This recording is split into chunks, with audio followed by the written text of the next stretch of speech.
Welcome back to the Complete Beginner's Guide to City Skylines 2. Together, we will attempt to expand our city and introduce a public transportation network. Hopefully, we will avoid traffic chaos and save our city streets. Like we did in the last episode, we will stay focused on function, data, and design.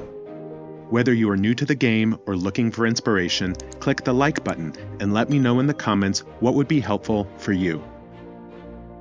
My name is College Builder, your friendly college dean, and this is part 2 of my CS2 Beginner's Guide, otherwise known as Intro 102. Let's return to class and our Pacific Northwest city of Porter. As a reminder, we are playing an almost entirely vanilla game. Our map is the Victoria, BC Rural Edition from the talented Poplar Ponderosa, available from PDX Mods. Additionally, we are using the zone color changer and toggle overlays to make it easier for you to follow along in this guide. Finally, I've added the map texture replacer with the Vulturia theme, as well as the Lumina mod to brighten up the graphics. These mods won't change the mechanics of City Skylines 2 or the gameplay, so if you prefer strictly vanilla, you can still play along with me. Now, let's get started. We have always planned for Porter to be a port city, which is how it evolved historically. It features a wide natural harbor, just perfect for a port. It still serves the US and Canada West Coast as a major import destination from Asia. Our plan is to make this part of the harbor the industrial side, where we currently have our polluting power plant and recycling facilities. The area on this peninsula will eventually become our downtown. That leaves this side of the river that borders the harbor. This is the perfect place to start our expansion. The access to our highway and outside connections provide excellent connectivity. Let's build a 4-lane avenue through the middle of the expansion, oriented somewhat by the direction of the river. We should remember road hierarchy. Highways intersect with arterials. Arterials intersect with collectors. Collectors intersect with local streets. As you move from highways to local streets, vehicle speed and capacity decrease, but intersections typically increase. When you want to expand your grid, you should build roads while keeping this hierarchy in mind. Let's center a temporary guide road on the highway to help locate our grid starting point. We'll turn off Snap to Guidelines, Snap to Building, and Snap to Zone Grid, allowing us to create the perfect block. In episode 101, we established a block size of 200 by 96 meters. We will continue this pattern for now, where the terrain allows it. Although Old Porter is separated from this expansion by the river, cities often repeat their grid across geographic changes. The only difference here is the grid orientation. In keeping with our contextual design approach, the central arterial in the expansion aligns somewhat with the direction of the river. Our grid follows that alignment as well. By considering the environmental context, we create a more interesting city that sits organically within the surroundings.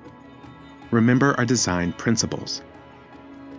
We are building our city using context, values, history, citizen flow, style, and aesthetics. As we expand, our grid is shaped by the environmental context. We consider citizen flow when we build with road hierarchy in mind. In Porter's history, citizens began to move across the river and away from downtown to escape the density, industrial pollution, and noise. The shared grid between both sides of the river conveys that this remains the same city, constructed in different periods and with different goals. Our citizens value technology, education, and the environment, and are trying to move from the industrial past towards a city of the future. These values have left a mark on the style and our aesthetics, which we will see in this episode. We have completed a substantial network of roads that will get our expansion going. As a reminder, roads are the first essential element for a city to function. Without roads, we have nothing else from which our city can emerge and grow. There are many ways to connect our new expansion to the city, but given the distance from our industrial area and well-paying office jobs, a highway is most effective. An outside connection is the second essential element for a city to function, and our highway will serve this role well. What we don't want is a massive elevated highway encircling our suburban development. It's easy to lower the terrain and create a sunken highway using only the vanilla in-game tools. Start with the Shift Terrain tool to lower the desired area. We can gently slope down using the Slope Terrain tool. The Level Terrain tool enables us to continue the sunken section. We can create our first stretch of sunken highway using the Parallel mode. With a flat riverbank and a gentle slope, we can now bring our highway across the river and down a very gradual decline. To continue the sunken highway, we must purchase some additional map tiles. The second and third tiles come with some monthly tile upkeep costs. The data indicates that this purchase is costly, as reflected in our monthly expenses. However, the overall budget remains strong, and we can manage it. We'll continue digging out the path for the sunken highway. Ensure you shift the terrain low enough. Around 9 to 10 meters below street level will be sufficient. To make this highway truly effective, we need to strategically plan our interchanges with major arterials and ensure they are spaced out appropriately. Using a temporary road guide, we can create nodes to help plan our on and off ramps. The Slope Terrain tool can form smooth paths for the ramps. Diamond interchanges like this one are compact and cost-efficient in the real world, but there is always a risk of congestion. We want to monitor our traffic data as we populate our new neighborhood. Once the interchange is complete, we will use the Soften Terrain tool to eliminate the harsh edges and ensure our sunken highway blends seamlessly into the terrain. Let's start a second arterial using another 4-lane avenue. You should determine the correct number of arterials for your city. Too many connections to your highway will create problems, slowing down highway traffic. Too few connections and you will get bottlenecks on your arterials. When you assess your road hierarchy, you want to see how many intersections you need to provide necessary linkages without slowing down your traffic. Our sunken suburban highway has numerous benefits. Elevated highways are expensive and typically unnecessary when you move out of the urban core. A sunken highway, by contrast, provides a natural sound barrier because of the elevation difference and separates high-speed traffic from pedestrian areas. Whether you choose one, the other, or both, it is important to consider why each is present and how it contributes to your city's story. We will now add our third arterial, linking it to our existing farm road and providing another connection to Old Porter. This arterial makes me somewhat nervous, since drivers may take this shortcut. This is another point where we need to watch the traffic data. Let's get this avenue in place, and then we can create both interchanges. The second interchange will be a 4-ramp partial cloverleaf variant. We will create the partial cloverleaf ramps on the far side of the highway.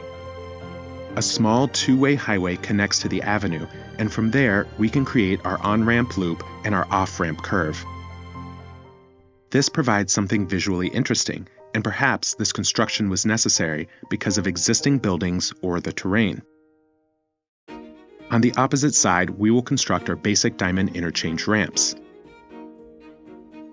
When constructing a highway through a community, it may be possible to vary the types of interchanges. However, keep in mind that if they were built around the same time, they will likely be similar in style. Let's reconnect our sunken divided highway with the 2-lane national highway that exits town.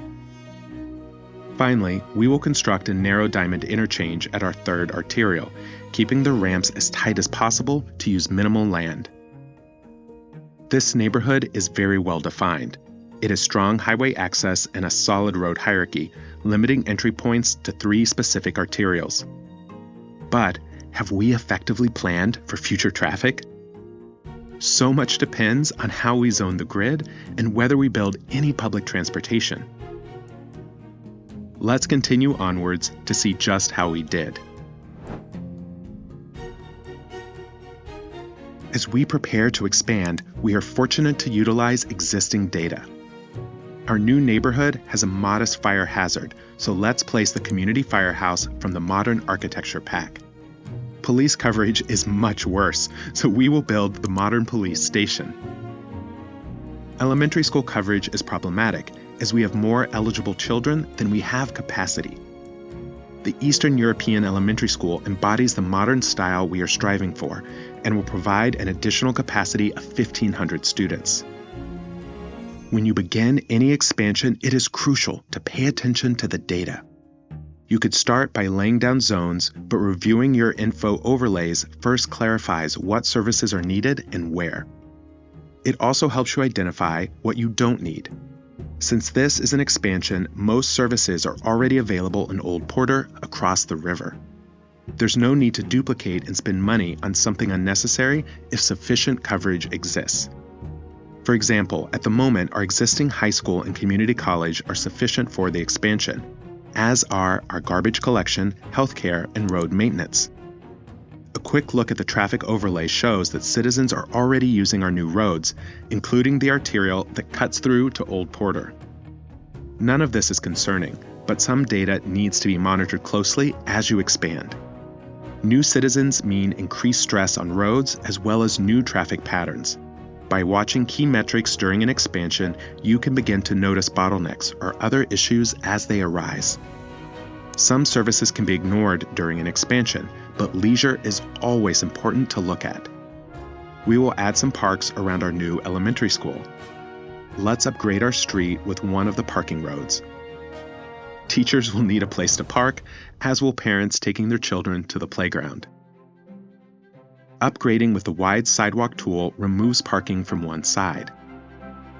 Choosing a tree and utilizing the Snap to Roads feature allows us to place trees on the wider sidewalk.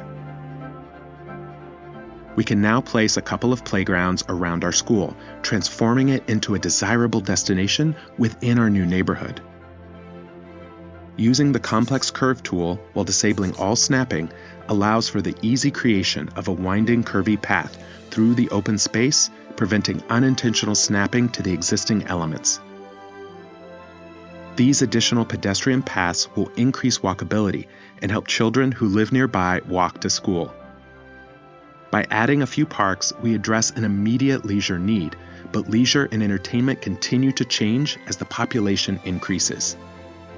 A park that is satisfactory for a few hundred people may not be sufficient for 1,000.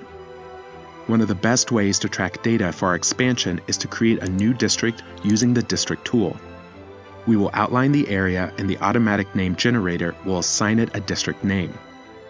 Clicking on the district will display data about that area. And now we've unlocked Milestone 9, Great Town. Now would be a perfect time to address our pollution problem with the coal power plant. Coal is a heavy polluter, but Porter values environmental preservation. The geothermal plant would be much cleaner. Thankfully, we've saved up quite a bit in our cash reserves. Let's spend some development points to unlock geothermal power.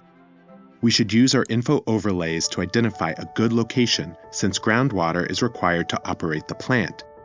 Let's use the spot closer to our industrial area since it is already polluted. This will require the purchase of another map tile. While the geothermal plant still produces some pollution, it will be a significant improvement over coal. We will use the level terrain tool to create a large flat area. Turning on the water overlay will help identify the land that needs leveling. If you hover over the water with the selected plant, you can see how much electricity is produced before you build it. Let's make sure we maximize electricity production. Building the plant requires more than half of our cash on hand, but this will be worth it. Geothermal power aligns with our city's values, and excess power can be exported to other areas. We will clean up the terrain using our Soften Terrain tool. Next, we must connect the plant to our road network, ensuring that workers can access the plant and that power will flow underground into our city. Let's double check that everything is working before we destroy the old coal plant. The data indicates that we are generating more power than necessary and trading our surplus. At long last, it's time to destroy the old polluting menace. Unfortunately, it will take some time for the pollution to dissipate, but our new plant represents an important step forward. Continuing our expansion, we should look at our employment data. We currently have a 12% unemployment rate and only 12 available jobs. We need more eligible high school students to attend school instead of entering the workforce. While our high school isn't full, having a school closer to our expansion can prevent students from dropping out. Since many high school assets require substantial space, it is beneficial to plan ahead even before you need one. Let's create a high school complex using the one-way parking road for student and teacher parking.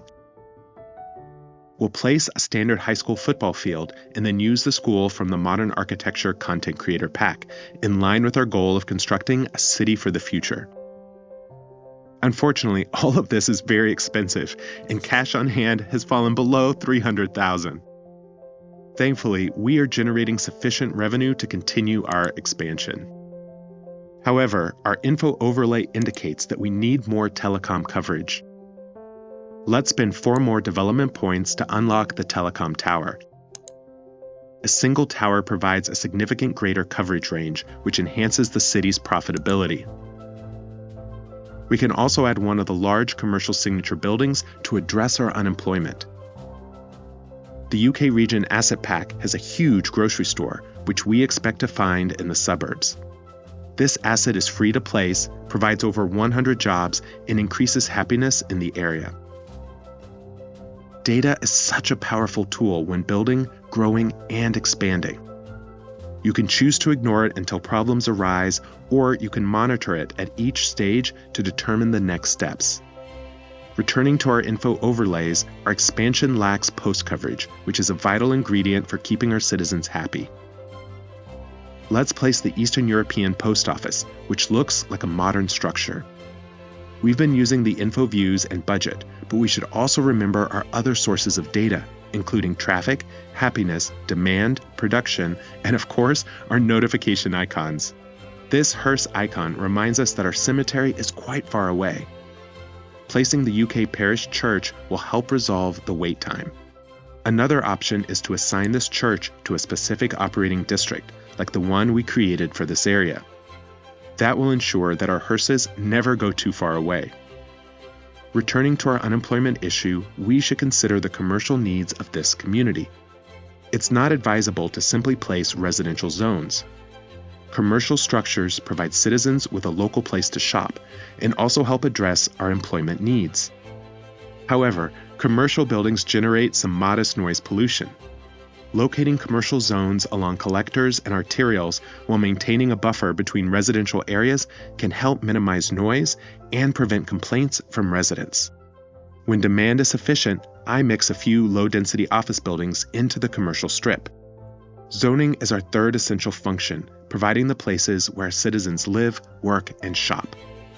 We can enhance our commercial offerings with another signature building.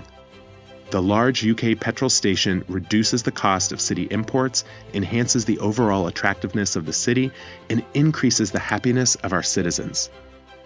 Unemployment remains at 12% because we keep adding new houses. According to our production data, we are now importing livestock. We can achieve 2 goals simultaneously by establishing more livestock farms. They will create jobs while also restoring our local production. We've unlocked the Dairy House, our first industrial signature building. Placing this will increase our citywide industrial efficiency and improve our export profits. The Dairy House also assists in our quest for more jobs. This is the balancing act of any expansion. You add residents only to increase unemployment, so then you spend time creating new work opportunities. The back and forth is part of any development in City Skylines too. We can quickly tackle unemployment by constructing additional factories in our industrial area. More low-density offices help, but we should note the low demand. With the influx of jobs, we can observe our unemployment rate rapidly decreasing. Let's take the opportunity to expand our residential area significantly and add an additional commercial strip. In preparation for our continued expansion, let's create 2 more districts in our operating grid. We can use the main arterials as dividing lines for where to place the boundaries. Utilizing 3 distinct districts on this side of the river will enable us to create more granular data, thereby providing a more detailed analysis when issues arise. It seems that our new elementary school is already at capacity, so let's place the UK primary school in one of these new districts. With sufficient educational capacity, we can add more low-density residential zones to the 2 new districts. The data in our info view shows that we need more leisure. Let's place the Chirper Fun Time Complex. Although it doesn't seem to fit, we can turn off all snapping options and then rotate the park into place. We'll also place the large dog activity park and then the basketball center, ensuring we have some leisure activities that appeal to everyone. Our hospital data looks moderately okay, but we have more expanding to do. To prepare for the future, let's place the modern hospital. It exceeds our current needs, but many more residents will be arriving soon. We've now unlocked Milestone 10, Small City, which provides us with additional development points, along with many new zones and policies. Although expansion is exciting, we don't want to fill in every square inch of space. This forest has uneven terrain, resembling a natural drainage basin, leading into the inlet and then the river. When considering the environmental context, you can zone around and against natural features. In reality, cities often protect such basins or wetlands to preserve biodiversity and their habitats. By leaving natural features in place, you also create a more interesting build. But what else is there to our expansion besides blocks of endless homes? What protects the citizens from the doldrums of the suburbs? 3 different neighborhoods converge where the arterials cross. This spot is perfect for a town center. Although this is not a central business district, many suburbs feature a developed commercial and office area that offers jobs and shopping for the residents who live there. We will zone some mixed-use residential and commercial buildings, drawing from several of the region and asset packs. We will also incorporate some low-density commercial and office space. By adding more mixed-use zones, we will not necessarily solve our employment problem, especially if the buildings have more residents than jobs. In terms of style, let's avoid buildings that appear older, such as those from the Northeast region pack. Some may be appropriate, but overall, we want these buildings to look a bit newer and more contemporary. We know this from Porter's history. While once it was an industrial port, much of the city's growth is recent. This suburban area was primarily residential sprawl until rapid growth fueled the demand for services and commerce. We also know this from the city's values. Similar to other cities in the Pacific Northwest, Porter residents value education, technology, and the environment. Porter wants to become a city of the future. However, it still has that old port area, and we still need jobs.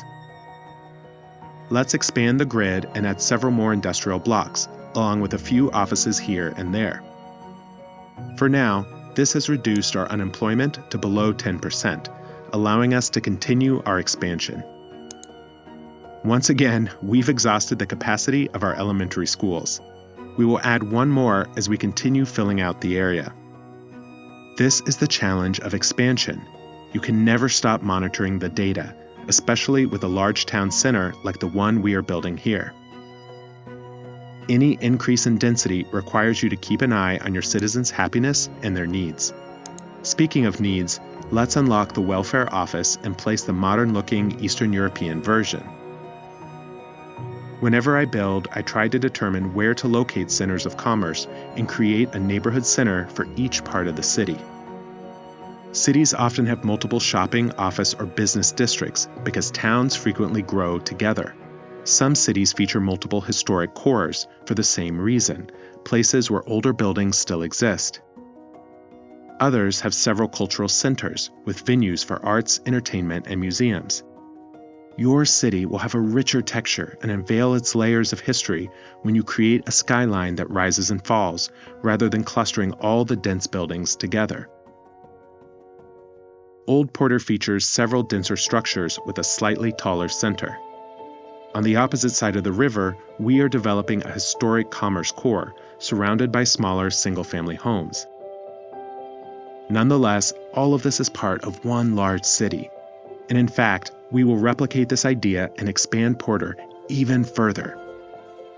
Let's use our familiar block size and expand the road grid across the Sunken Highway, helping pave the way for multiple communities with their own commercial and cultural centers. We are growing so fast that we've now unlocked Milestone 11, Big City, and with that comes our traffic nightmares as citizens commute back and forth to work from one side of town to the other. All these pedestrians and traffic congestion indicate that we need better transportation options.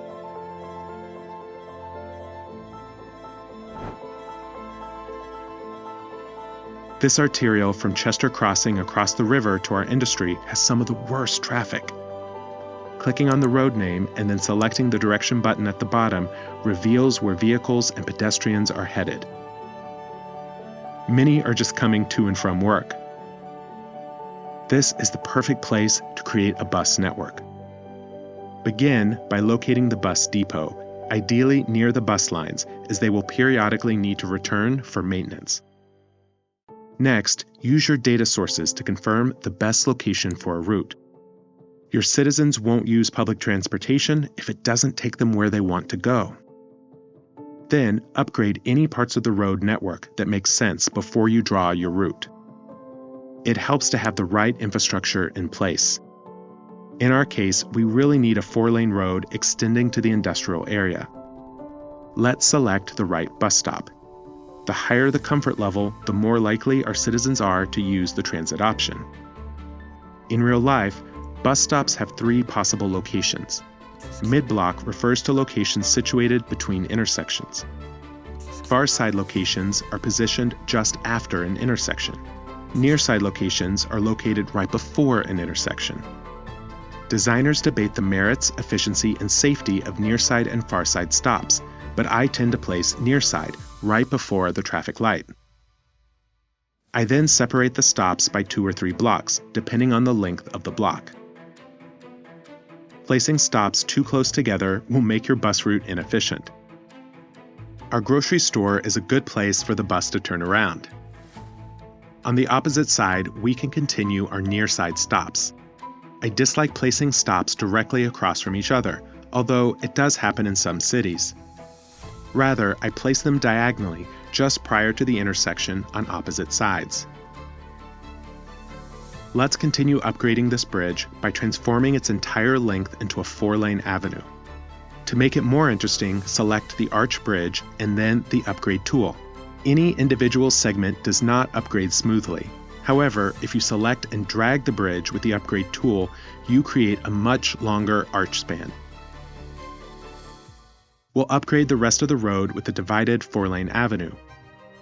The median helps prevent trucks from turning across lanes into or out of industrial buildings, slowing down traffic flow.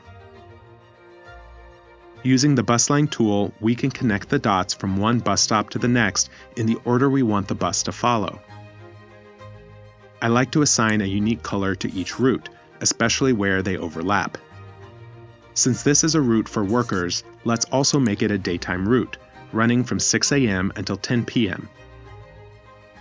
We can explore further details about our route and make adjustments as necessary to the ticket price, assigned vehicles, and schedule.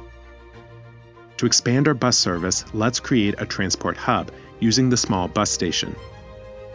We will place it on a side street because it will generate a lot of traffic from buses turning in and out. Let's place more bus stops along the arterial from Old Porter to the industrial port area. Like our first route, we will use near-side bus stops situated diagonally from each other, along with one terminal stop where the buses can turn around. Our first radial route extends from a central point to the residential outskirts. The second route extends from the same central point to the industrial edge. The goal is to get citizens to the places they work. We will also give this line its own color. For now, let's make this a 24-hour line, and we will start to see buses of the designated color leave the depot. We have a new source of data.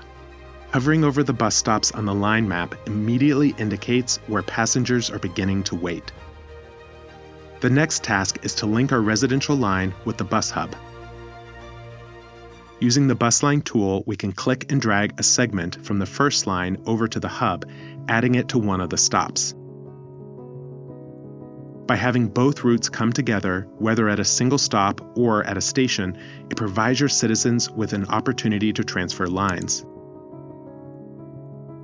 To improve our directions, let's name this industrial and residential area East Porter. For our outer industrial grid and future port, let's establish a new district, which we can call the Port of Porter. A good practice is to name all your routes, as it can become difficult to track them over time. Let's call our first radial route East Porter to Brightwater, for the districts in which it begins and ends. The second will be East Porter to Port of Porter. It appears this line is already getting heavy use. If your budget is tight, you should track the data. Cutting night service when ridership is lower or decreasing the number of buses can help save money. Keep track of where your citizens are going in case routes should be adjusted for better utilization. And don't be afraid to create more daytime routes to maximize efficiency. Since our daytime suburban route starts at 6 a.m., many residents are now waiting for the bus to head to work. It seems that commuters are transferring between our two lines at the station, which is what we had hoped for. Stay alert for areas where your buses might get caught in traffic, as this can cause issues along your route. Also, take note of overcrowded stations that have more people waiting than available seats on the bus. This might indicate a need for more buses, but consider that in relationship to line efficiency. During peak daytime hours, low efficiency may suggest that some stops are poorly located. Bus routes also work well as an inexpensive external connection. Creating a route to another city will help citizens move in and out without relying on taxis or their personal vehicles. Our small bus station is an excellent place for new citizens to arrive. We'll begin with a limited number of buses and adjust as needed. It appears we created this external route just in time, as so many citizens are walking along our highway. We now need to create a nighttime route that follows the same path as our daytime route, just with fewer stops. The goal is to have an efficient nighttime route so that we are not wasting money when fewer people require public transportation. I like to give this the same name as the daytime route, but to place an N for night. We will also start with a lower number of buses. Taxis are another form of public transportation. They will come into your city to drop off new citizens, but they only serve your city internally if you place a taxi depot. Let's hold off on this for now, since we are trying to build a green city less dependent on cars. We can, however, add another radial bus route, starting at our station to make the entire system more convenient for our citizens. The small station can be upgraded with extra stops. Let's then place bus shelters to plan a new route, lengthwise through Old Porter that culminates in our community college.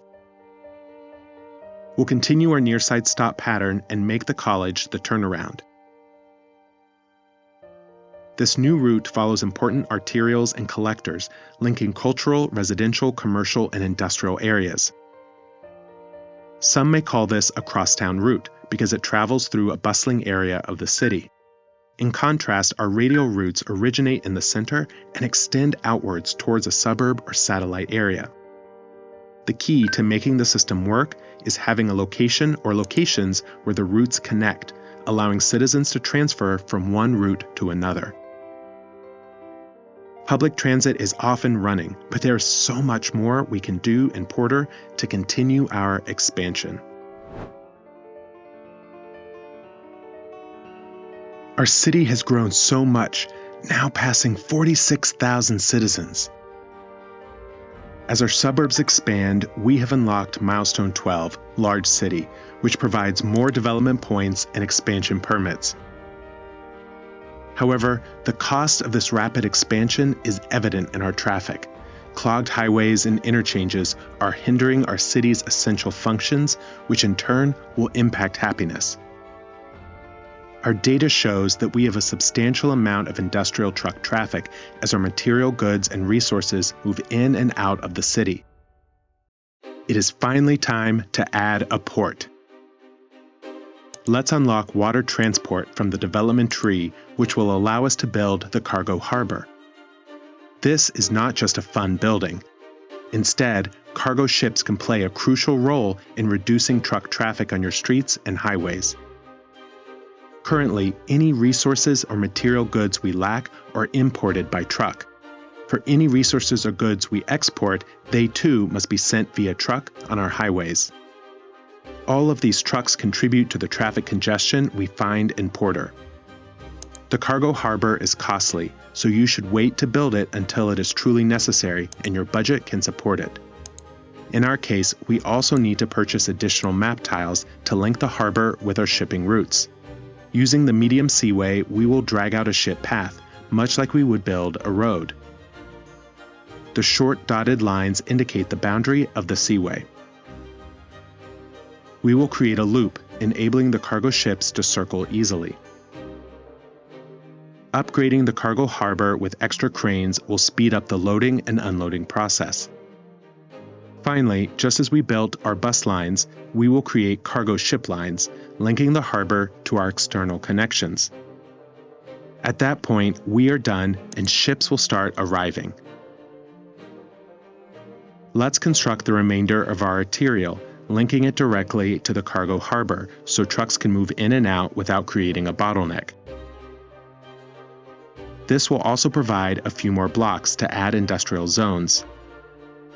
Here comes our first cargo ship, loaded with cargo freight containers. Clicking on the ship will show how many tons of freight it carries. Trucks begin routing to the harbor immediately to drop off their exports and collect arriving goods. A fully loaded ship like this one will drop off all its containers and then pick up new containers for the return trip.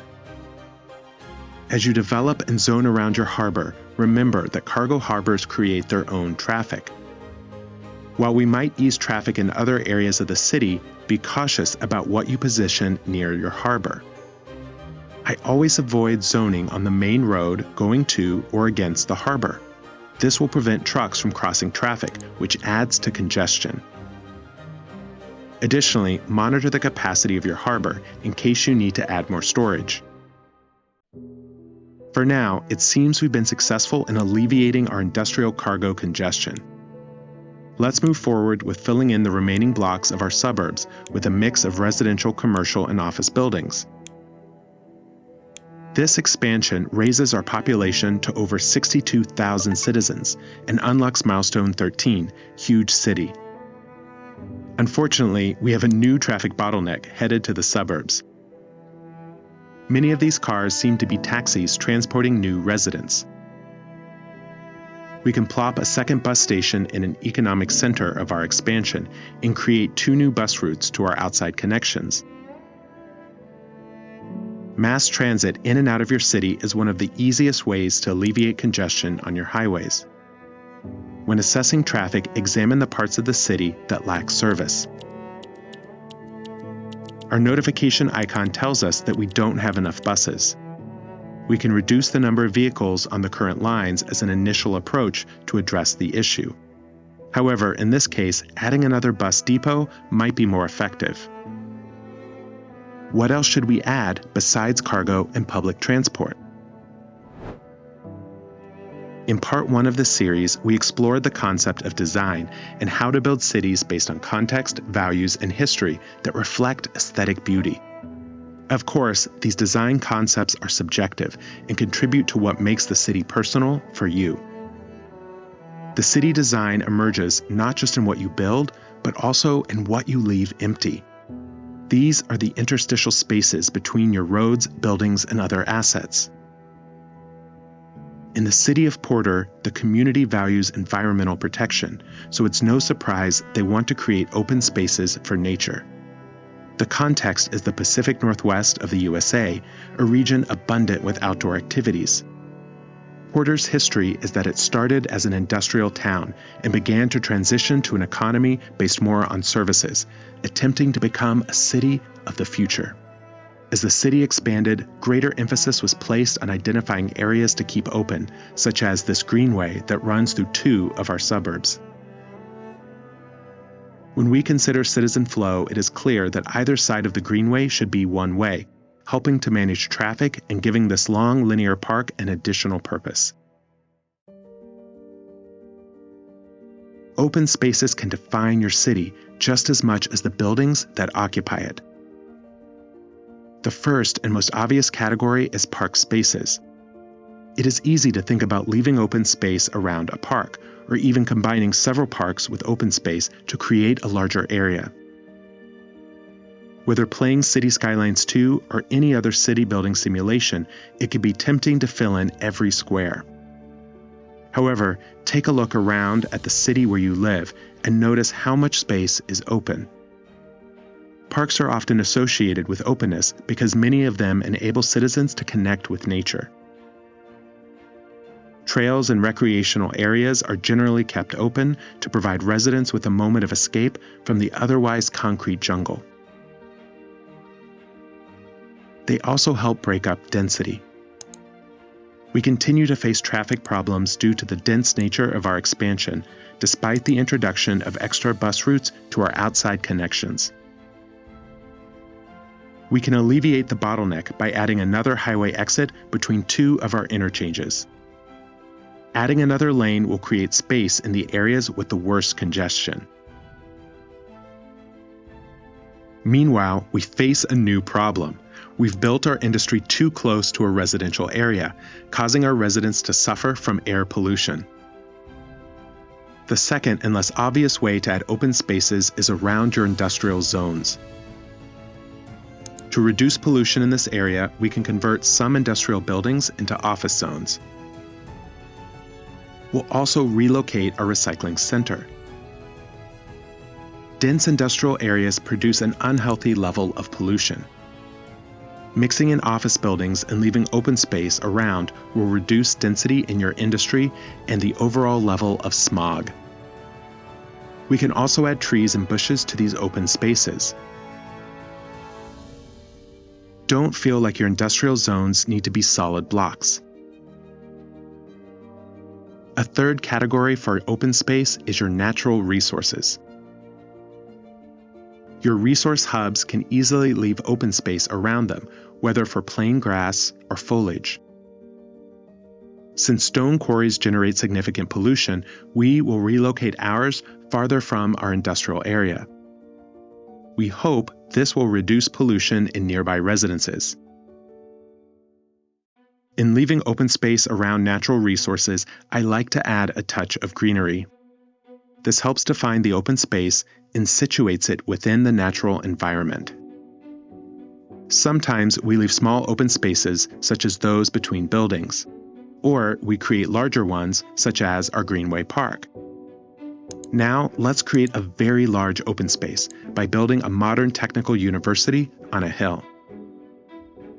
In alignment with Porter's values of becoming a future-looking city, the campus style should be entirely modern. Educational spaces are ideal for incorporating openness. We already showcased the open spaces around our elementary and high school buildings that we constructed earlier in the episode. Universities offer an even greater opportunity. They usually feature multiple buildings and welcoming quadrangles interconnected by pathways. This modern lecture hall will be located off to the side of the main building, but the space that falls between, inhabited by students and faculty, is part of the campus's connective tissue.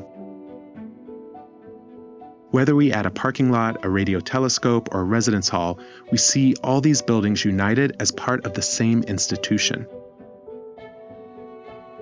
Universities must care for the grass, flowers, and trees just as they do for the classrooms and labs. In fact, during significant campus events like new student orientation, graduation, and alumni weekend, preparing the exterior grounds is crucial. Many universities provide substantial parking facilities for faculty, staff, commuters, and on-campus residents. Speaking of commuters, let's add another bus route from our town center, providing an easy way for students to do their shopping or grab a bite to eat. This radial route from the central core to the campus periphery will use the same pattern of near-side bus stops.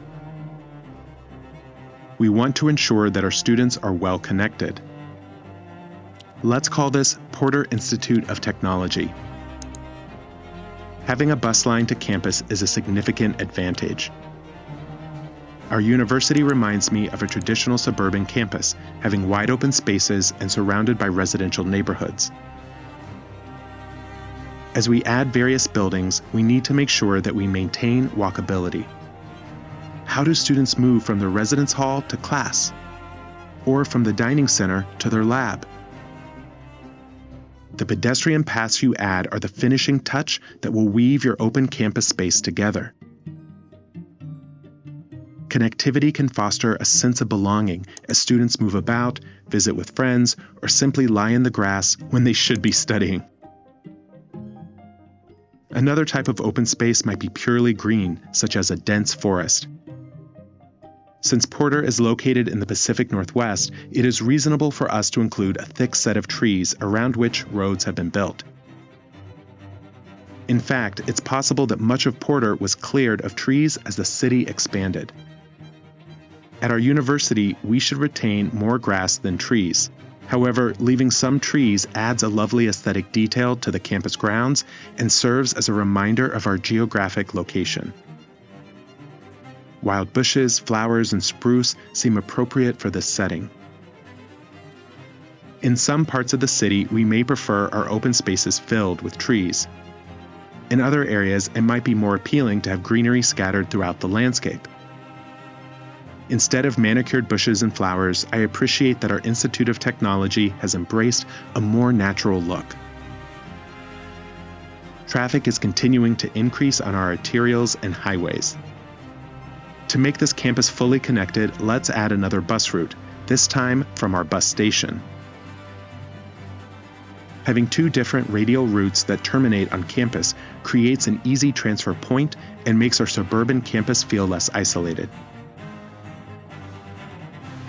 Our bus network, although not highly developed, concentrates on essential transportation corridors and connects desirable areas of the city for our citizens.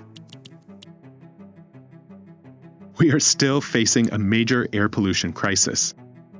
Let's replace a few more industrial buildings with offices. While we wait for the pollution to gradually decrease, we can add pathways and trees to more open spaces. Sometimes openness surrounds less desirable but necessary buildings. Other times we want to create open space around residential zones. As we expanded our grid across the suburbs, we had to deal with uneven terrain in several locations. This forced us to leave gaps between some lots. In other areas, we maintained open space between residential zones and a busy arterial road, as citizens generally prefer not to deal with traffic noise. I enjoy planting trees and bushes in all these little open spaces, especially in a city like Porter, because it preserves small hints of the landscape before it was developed.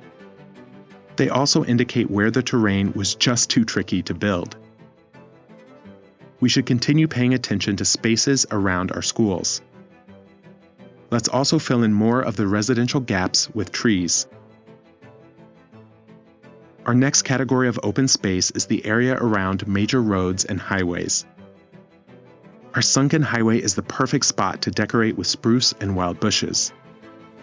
We don't want too many trees since this is a city and not a rural highway, but it's perfectly fine to determine the density that makes sense for your build. When covering a large area like this with scattered foliage, I reduce the brush strength to 20%. Let's plant rows of trees around our farms to create windbreaks. Just like our stone quarry, incorporating trees and maintaining open space around farms feels natural. Finally, including open spaces in commercial areas is beneficial. This expansive field in the center of a large block is an ideal spot to create an opening. Even in commercial districts, not every block has to be fully developed.